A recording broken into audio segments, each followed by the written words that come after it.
Jangan lupa like, comment, and subscribe channel YouTube TVRI Bengkulu dan nyalakan lonceng notifikasinya.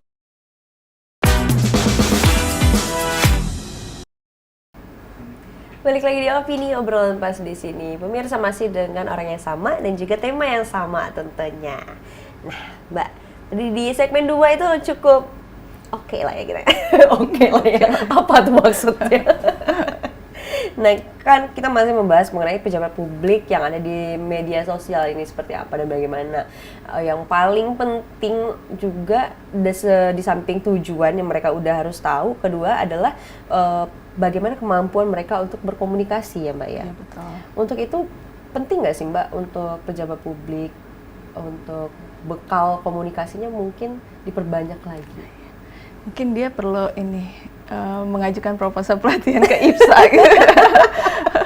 Kayaknya iya deh. Karena kalau kita bicara Bengkulu ya, kalau kita bicara Bengkulu IPSA udah ada ya Mbak ya. Betul. Itu udah ada belum sih Mbak yang kayak begitu? Sejauh ini ada beberapa ya? Kita sering ke sekolah juga, pernah juga ke kerjasama sama dinas satu pintu apa? Oh, iya tadi lupa juga lagi ke sekolah, terus mensertifikasi kompetensi mahasiswa bidang public speaking juga. Oh gitu.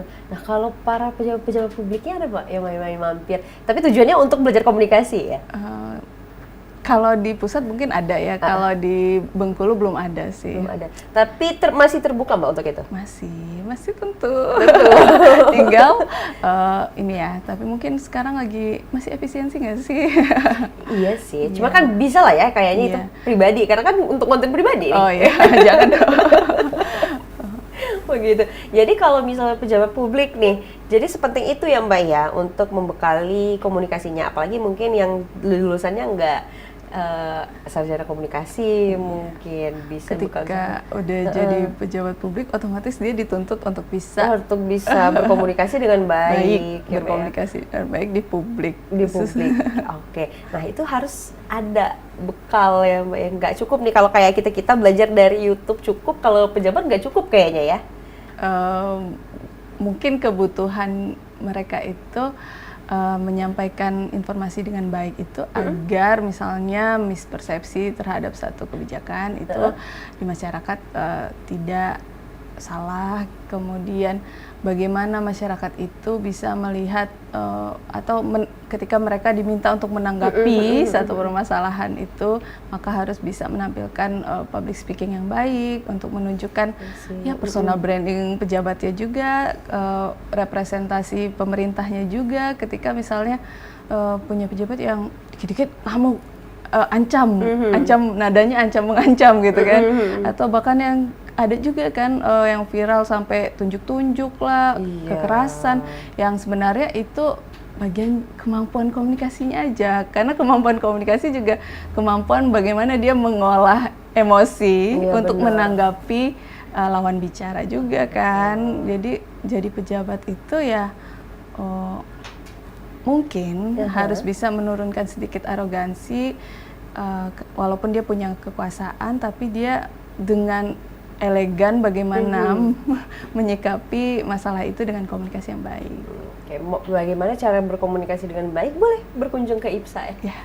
Indonesian Professional Speaker Association. Balik lagi, boleh aja berkunjung ke IPSA. IPSA sangat terbuka ya Mbak ya, untuk menampung itu semua. Bisa di follow ya IG-nya IPSA Bengkulu.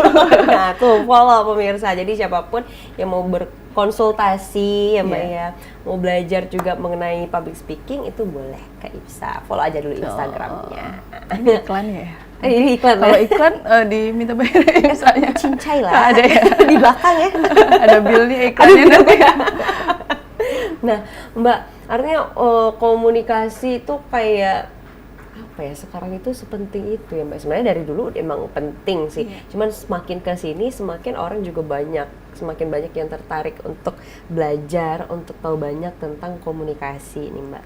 Nah untuk pejabat sendiri, kemampuan komunikasi yang memang harus mereka asah, harus mereka ketahui, itu yang seperti apa sih Mbak? Untuk gitu. kalau tadi saya promo IPSA, saya mau promo jurusan juga. Oh iya, boleh. Saya melihat komunikasi sekarang tuh salah satu di Unip ya, salah satu prodi yang tingkat keketatan masuknya cukup tinggi. Yeah. Jadi udah banyak mahasiswa itu tertarik untuk masuk ke bidang komunikasi. Kalau orang bilang mau belajar komunikasi, kita kan udah bisa komunikasi dari bayi, udah diajarin komunikasi dari bayi. Tapi ternyata kemampuan berkomunikasi itu akan relate dengan, ini beberapa seminar juga ada relate dengan karir. Bagaimana pengembangan karir dengan kemampuan public speaking, komunikasi. Jadi kita lihat ya, bahkan sekelas menteri aja ketika dia tidak mempunyai skill public speaking, skill komunikasi yang baik, itu jadi poin yang diperhatiin masyarakat kan.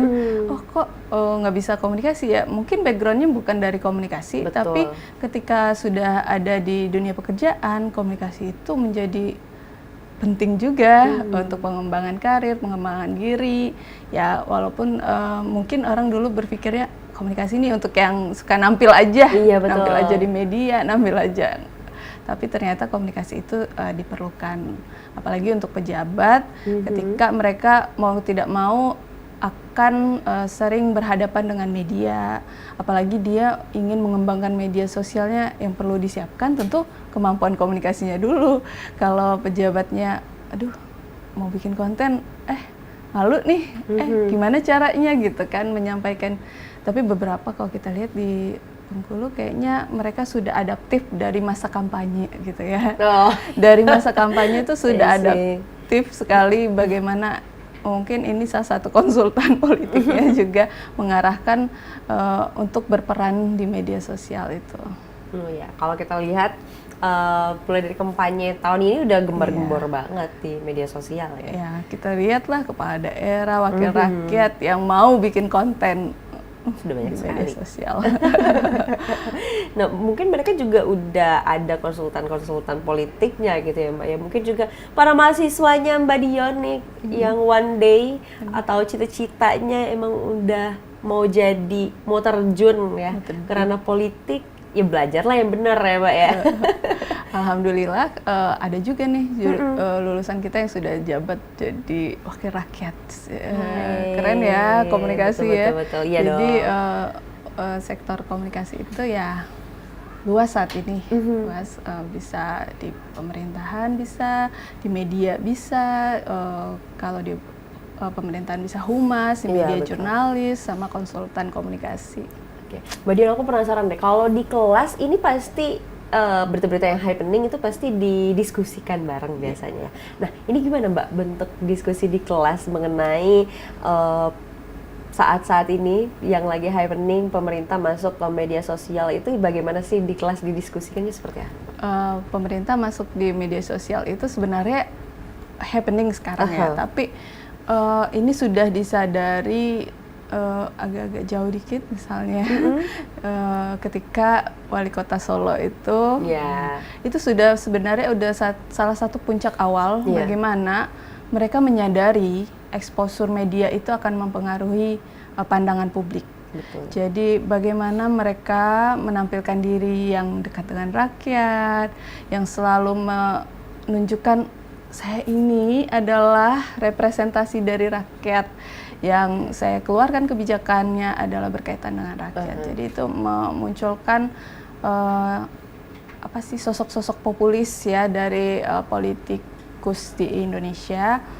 Dan ketika kita belajar nih, salah satunya adalah media spektakel ya. Media spektakel tuh melihat media itu memotret gitu, memotret politikus atau pejabat itu sebagai selebriti. Jadi hal-hal yang unik dari pejabat itu juga menjadi yang disorot oleh media gitu. Dan akhirnya masyarakat suka juga mengkonsumsi hal-hal yang unik, misalnya pejabat ini kolektornya kucingnya lucu-lucu, atau pejabat ini suka melihara kodok gitu kan. Hal-hal ini yang mau tidak mau pejabat itu mau membagi sisi pribadi di dirinya agar masyarakat tuh melihat dirinya sebagai sosok yang menarik gitu. Oke. Nah, ini komentar para mahasiswa nih Mbak, gimana Mbak?